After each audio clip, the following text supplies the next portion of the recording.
The gunshot that rang out across Rosewood Creek wasn't meant for Zara Zimmerman, but it might as well have been. At 42, the whispers that followed her through town cut deeper than any bullet could. Rosewood Creek, Wyoming Territory, 1876, was no place for a woman alone, especially not one they called a spinster. The word made her skin crawl. Zara ducked behind the general store, her heart racing. The commotion in the street, another brawl between cowboys fresh off the trail, provided cover as she slipped away. Her weathered hands clutched a basket of supplies, knuckles white with tension. 6 years as a widow had taught her to become invisible. 6 years of poor Zara and pitying glances. "Mrs. Zimmerman," a voice called out, stopping her in her tracks. "You forgot your change." She turned to find Hayes Jackson, the newest ranch hand at the Circle M, jogging toward her. His tall frame and easy stride turned heads, women 10 years younger than Zara watching appreciatively. At 34, he carried himself with the confidence of a man who knew the land and didn't fear it. "Thank you, Mr. Jackson," she said formally, accepting the coins. His fingers brushed hers, calloused but warm. "Please, it's Hayes."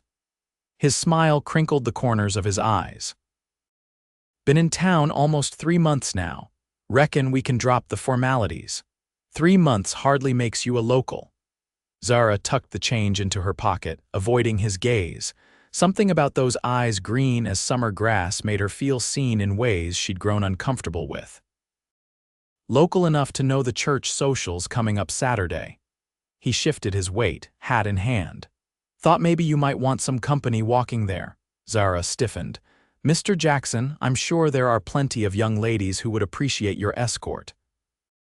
"Probably," he agreed, a smile playing at his lips. "But I'm asking you." The laughter from across the street drew Zara's attention.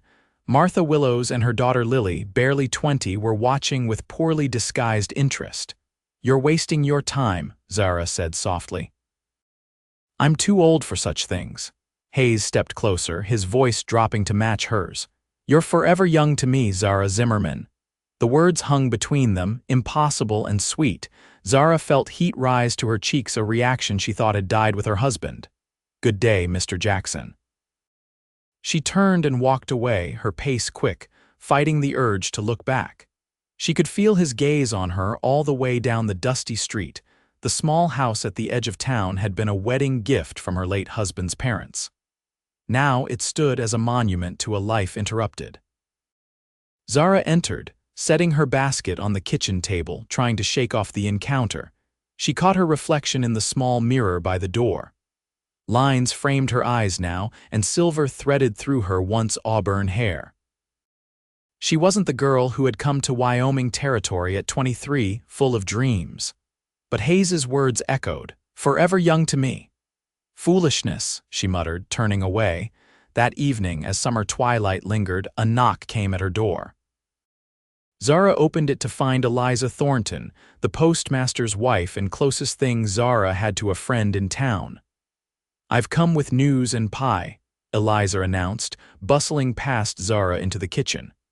At 50, Eliza had no patience for the town's gossip. "And to hear why Hayes Jackson was asking about you at the post office today." Zara nearly dropped the plates she was retrieving. "He what?" "Wanted to know if you lived alone, if you had family nearby." Eliza cut into the apple pie she'd brought. "Told him that was none of his business, but he's persistent, that one. He invited me to the church social." Zara sat heavily in her chair, Eliza's eyebrows shot up. "And you said—" "No, of course." Zara accepted a slice of pie. "He's younger than me, Eliza. The whole town would talk." "The town talks anyway." Eliza waved dismissively. 8 years isn't much, especially at our age." "At our age," Zara repeated the words. "That's precisely the problem. I'm not some young thing looking for a husband. Maybe he isn't looking for a young thing." Eliza pointed her fork at Zara. "That man has seen things. There's a reason he came out west. Everyone has a past out here, true enough. But his eyes follow you like your water in the desert." Later, after Eliza left, Zara stood on her porch, watching stars appear in the vast Wyoming sky. Her husband had loved these stars. Joseph had been a good man, steady, kind. Their marriage had been one of companionship more than passion, but she had mourned him deeply. The idea of another man in her life seemed like betrayal, yet Hayes Jackson's green eyes wouldn't leave her thoughts. The next morning brought Zara to the Miller's farm, where she helped with the children's lessons twice weekly. Charlotte Miller, overwhelmed with 5 young ones and a baby on the way, had been grateful for the arrangement. Mrs. Zimmerman. 8-year-old Thomas ran to meet her wagon. "Did you bring new books?" "I certainly did." Zara climbed down carefully, smoothing her plain blue dress. "And maps. Your mother says you've been asking about the ocean." Thomas grabbed her hand, pulling her toward the farmhouse. Inside was chaos, beautiful, living chaos that Zara had once dreamed of for herself. Children's laughter, the smell of bread baking, laundry hanging. "Zara, thank heaven." Charlotte looked exhausted but managed a smile. "The girls have been waiting for you, something about a promised story." The morning passed in a blur of lessons and stories. Zara was demonstrating how to properly form the letter M when Charlotte gasped softly. "Well, look who's come calling." Zara turned to see Hayes Jackson dismounting from his horse outside. His tall frame filled the doorway moments later as he removed his hat. "Mrs. Miller," he nodded. "Hope I'm not intruding. Mr. Ferguson at the Circle M asked me to bring these papers by." He held out a small envelope. "Not at all," Charlotte said, taking it. "You've met our teacher, Mrs. Zimmerman?" "We're acquainted," Hayes said, his eyes finding Zara's. "Mr. Jackson helps manage the Circle M ranch," Charlotte explained to the children, who were staring openly at the tall cowboy. "You shoot outlaws, mister?" Thomas asked excitedly. Hayes laughed, a rich sound that filled the small room. "No, son, mostly I manage cattle and fix fences, not nearly as exciting." "Mrs. Zimmerman was telling us about the Pacific Ocean," Emma, the oldest Miller child, announced. "Have you seen it?" "I have," Hayes said, surprising Zara. "Worked on a ranch near San Francisco for a time. The ocean there is cold and wild, nothing like the stories of tropical islands." The children bombarded him with questions, which he answered patiently. Zara watched, noticing how naturally he spoke with them, how he crouched down to Thomas's height to describe the size of ships he'd seen. "Perhaps Mr. Jackson could join us for lunch," Charlotte suggested, giving Zara a meaningful glance. "I wouldn't want to impose," Hayes said, though his eyes said otherwise. "Not at all," Charlotte insisted. "Thomas, help your sisters set another place." Lunch was simple bread, cheese, and vegetable soup, but the conversation flowed easily. Hayes spoke of his travels across the Western Territories, working ranches from Texas to Montana. "What brought you to Rosewood Creek?" Charlotte asked, bouncing the baby on her knee. Hayes glanced at Zara before answering. "Time to put down roots, I reckon. Circle M is a good operation and Wyoming's growing, seems like a place with a future." "And you came alone?" Charlotte pressed, ignoring Zara's warning look. "Yes, madam, just me and my horse," Hayes smiled, "though I'm hoping that might change someday."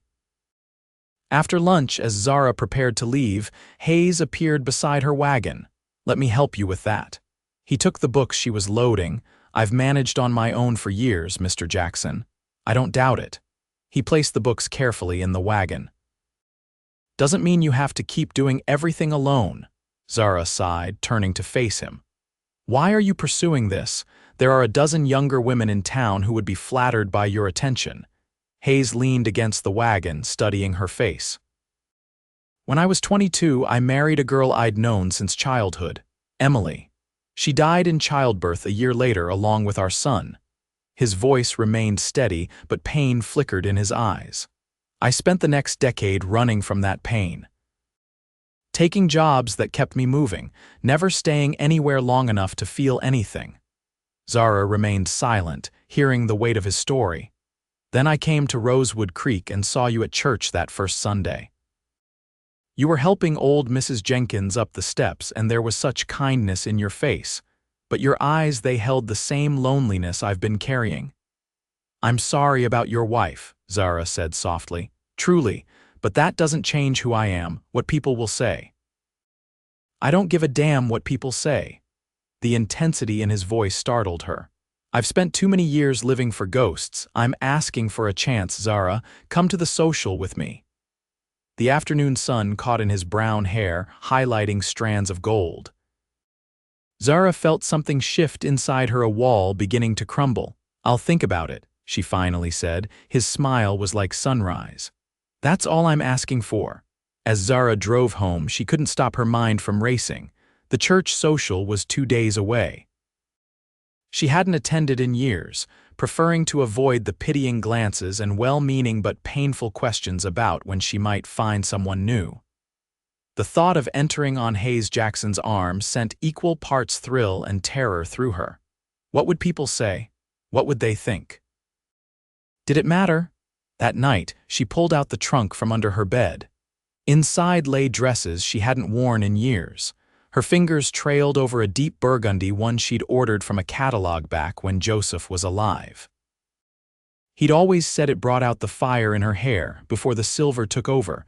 Zara held it up, considering. The style wasn't terribly outdated, simpler than current fashions, perhaps, but still elegant. She slipped it on, surprised it still fit, though differently now. Her figure had softened with age, curves where there had once been angles. The woman in the mirror looked like a stranger, nervous, hopeful, alive. Zara quickly removed the dress, folding it carefully. She hadn't decided yet. There was still time. The next morning, she was weeding her small garden when Lily Willows appeared at her gate. The girl, for at 20, she still seemed like a girl to Zara, clutched a parcel nervously. Mrs. Zimmerman, Mother sent me with some thread you ordered. Thank you, Lily. Zara wiped her hands on her apron. Would you like some lemonade? It's fresh. The girl hesitated, then nodded, following Zara to the porch. They sat in awkward silence until Lily blurted out, Is it true you're going to the social with Mr. Jackson? Zara nearly choked on her lemonade. News travels quickly. So it's true, Lily's eyes widened. Everyone's talking about it. I haven't decided yet, Zara said carefully, but I'm curious why it would interest everyone so much. Lily blushed. Well, it's just, he's quite handsome and she trailed off, mortified. Old, Zara supplied, raising an eyebrow. No, I mean, not really, just established. Lily looked miserable. I'm sorry, Mrs. Zimmerman, I shouldn't have said anything. Zara felt a surprising rush of compassion for the girl. It's all right, Lily, I know what people think. But life isn't always as simple as young and old, is it? I suppose not. Lily hesitated. For what it's worth, I think it's romantic. The way he looks at you in town like you're the only person there. After Lily left, Zara sat on her porch for a long time, watching the distant mountains. She'd come west with Joseph, full of dreams, children, a life built together. When Joseph died from pneumonia, those dreams had died too. She'd locked away her heart, convinced that chapter of her life was over. But what if it wasn't? Saturday morning dawned clear and bright. Zara stood in her kitchen, having not slept well. She still hadn't decided what to do about the social, about Hayes. Part of her wanted to board up her windows and hide until the whole town found something new to gossip about. A knock at her door startled her. It was barely 8 o'clock. She opened it to find Eliza carrying what looked like a hat box. I thought you might need reinforcements, her friend announced, stepping inside. Have you decided what you're wearing tonight? I haven't decided if I'm going, Zara admitted. Eliza put her hands on her hips. Zara Zimmerman, I have known you for 15 years. In all that time, I've never seen you back down from anything, not when Joseph died, not when the bank tried to take this house. Not when that awful Mrs. Peterson said you had no business teaching children without having any of your own. Zara winced at the memory. And now, Eliza continued, a handsome, decent man shows interest in you and you're hiding like a schoolgirl. It's not that simple. It never is. Eliza softened. But you deserve happiness, Zara. And if Hayes Jackson might bring you some, isn't that worth the risk? Tears pricked at Zara's eyes. What if I'm too broken? Too set in my ways? It's been so long, Eliza. Then you'll know and life will go on, but what if you're not? Eliza opened the hat box, revealing a beautiful cream-colored bonnet with burgundy ribbon. I saw your old dress when I helped you pack away Joseph's things. Thought this might match. By late afternoon, Zara had made her decision. The burgundy dress fit well enough, though she'd had to let out the seams slightly. Her auburn hair, streaked with silver, was pinned up beneath Eliza's bonnet. Looking in the mirror, she saw neither the young bride she had been nor the withdrawn widow she'd become, but someone knew a woman somewhere in between. At precisely 6 o'clock, another knock came. Zara's hands trembled slightly as she opened the door. Hayes stood there in a crisp white shirt and dark suit coat, his usual cowboy hat replaced by a more formal one. He'd trimmed his beard and slicked back his hair. But it was the look in his eyes when he saw her that took Zara's breath away: surprise, admiration, and something deeper. "You came," he said softly. "I did." She managed a smile, "though I'm not promising to stay the whole evening. I'll take whatever time you'll give me." He offered his arm. "You look beautiful, Zara." The walk to the church seemed both endless and too short. Zara felt every eye on them as they approached the building, already busy with townsfolk. Music spilled from the open doors along with laughter and conversation. "We don't have to do this," Hayes said quietly, sensing her tension. "We could turn around, go have dinner at the hotel instead." The temptation was strong, but Zara straightened her shoulders. "No, I'm tired of hiding, Hayes." They stepped inside, and for a moment conversation faltered. Then Eliza appeared, husband in tow. "Zara, Hayes, come join our table." Her loud, cheerful voice broke the awkward silence, and the room gradually returned to its former liveliness. The evening progressed better than Zara had feared. There were curious glances, certainly, and a few whispers behind fans, but Hayes stayed close, his hand occasionally finding the small of her back, anchoring her. "Would you like to dance?" he asked when the fiddle struck up a waltz. "I haven't danced in years," she admitted. "Neither have I." "We can be terrible together." And somehow they weren't. Hayes led confidently, and Zara remembered steps she thought she'd forgotten. They moved together naturally, as if they'd danced 100 times before. "People are staring," she murmured. "Let them. I only see you." As the evening wore on, Zara felt something unfurling within her, a tightly closed bud finally opening. When Hayes suggested a walk in the church garden, she agreed readily. The night was cool, stars brilliant overhead. They strolled in comfortable silence until reaching a bench beneath an old oak tree. "I want to tell you something," Hayes said as they sat. "About why I came to Rosewood Creek." Zara turned to face him, noting the seriousness in his expression. "After Emily died, I couldn't stay in Texas. Too many memories. I worked my way north, ranch to ranch, never staying more than a season or two." He looked up at the stars. 3 years ago, I was working in Montana when I got word my father was dying. I hadn't seen him in 15 years, not since I left home at 19. Did you go to him?" Zara asked softly. Hayes nodded. "Made it just in time. He was a hard man, my father, but in those last days he said something I can't forget. He said, 'Hayes, I spent my life working for tomorrow and missing today. Don't make my mistake.'" He took Zara's hand, his calloused fingers gentle against hers. "I came to Rosewood looking for today, Zara, and I found you." "Hayes," she struggled for words. "I'm not the woman you think I am. I'm difficult and set in my ways. I haven't let anyone close in years." "I'm not asking for the woman you were. I'm asking for the woman you are, difficult ways and all." His smile was tender. "I've spent too long living half a life. I think maybe you have too." The truth of his words struck her deeply. She had been existing, not living. "I'm scared," she admitted. "Not of what people will say, but of feeling again, of losing again. That's the bargain we make for being alive, isn't it? Nothing's certain, but I'd rather risk the pain than miss the chance of joy with you." In the silver moonlight, with crickets singing and the distant sound of music from the church, Zara made another decision. She leaned forward and kissed Hayes Jackson, tentatively at first, then with growing certainty his arms came around her, strong and sure. When they finally drew apart, both were breathing unevenly. "Well," Hayes said, a smile spreading across his face, "that was worth waiting for." They returned to the social hand in hand. Something fundamental shifted between them. If people noticed the change, neither Hayes nor Zara cared. The weeks that followed were a revelation for Zara. Hayes courted her properly, bringing flowers, taking her on buggy rides, joining her for Sunday dinners. They talked for hours about books, about their pasts, about dreams neither had voiced in years. The town's reaction was mixed. Some, like Eliza, were openly supportive.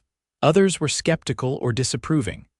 Martha Willows sniffed that it wasn't proper whenever Zara passed, though Lily always smiled shyly.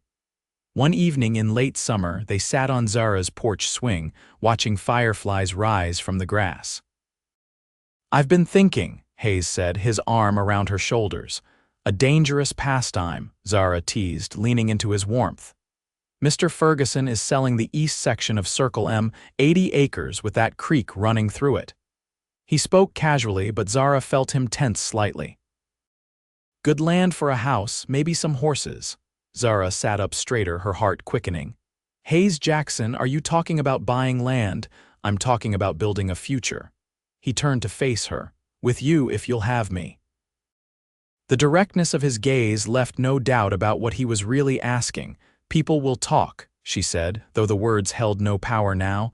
"Let them. I can't give you children, Hayes." It was the fear she'd held closest. "I'm too old for that now." "I'm not asking for children, Zara. I'm asking for you." He took her hands in his. "Though I wouldn't say no to helping with the Miller children now and then, or maybe taking on a couple of those orphans from the mission in Cheyenne." Tears blurred Zara's vision. "Are you sure? Really sure?" "I have never been more certain of anything in my life." He reached into his pocket and pulled out a small ring, a simple gold band with a single pearl. "Zara Zimmerman, will you marry me? Build that house by the creek with me. Grow old with me, though you'll always be forever young to me." The words that had once seemed impossible now felt like the most natural truth in the world. Zara looked at this man, this cowboy who had ridden into her life and awakened her heart, and knew her answer. "Yes," she said, her voice clear and certain. "Yes to all of it." They were married in October, when the aspen trees turned gold against the mountains. Eliza stood as Zara's witness, beaming through happy tears. The church was surprisingly full, more of the town supportive than Zara had expected. Hayes built their house through the winter, a cozy place with large windows and a wide porch where they could watch the sunset together. By spring, it was ready. 2 years later, on an April morning, Zara stood on that porch, watching Hayes teaching 10-year-old James how to brush down a horse. The boy, along with his 8-year-old sister Sarah, had come to them from the Cheyenne orphanage 6 months earlier, quiet, wary children who were slowly blooming under their care. "Like this, Pa?" James asked, using the name he'd only recently begun to try out. "That's it, son. Nice and steady. Storm here appreciates a gentle hand." Zara smiled, her heart full. At 44, her life had expanded in ways she'd never imagined possible. The silver in her hair had spread, and the lines around her eyes had deepened, especially the laugh lines. Hayes had more silver in his beard now, too, but his eyes still found hers across a room with the same warmth. Life wasn't perfect. The children still had nightmares sometimes. Hayes and Zara had arguments, especially when they were both being stubborn. The ranch demanded constant work. But beneath it all ran a current of joy that sustained them. Sarah came running up the porch steps, clutching wildflowers. "Ma, look what I found by the creek." "They're beautiful, sweetheart," Zara said, accepting the slightly crushed bouquet. "Just like you." That night, after the children were asleep, Zara and Hayes sat on their porch swing, her head on his shoulder, his arm around her. The stars spread across the Wyoming sky, familiar and wondrous. "Any regrets?" Hayes asked, pressing a kiss to her hair. "Not a single one," Zara replied. And in the vast quiet of the night, with the man she loved beside her and their hard-won happiness surrounding them, she knew it was true. Forever young wasn't about years or gray hairs or what other people thought. It was about the capacity to begin again, to love and be loved, to find joy in each new day. And in that, Zara Zimmerman Jackson had indeed found her forever.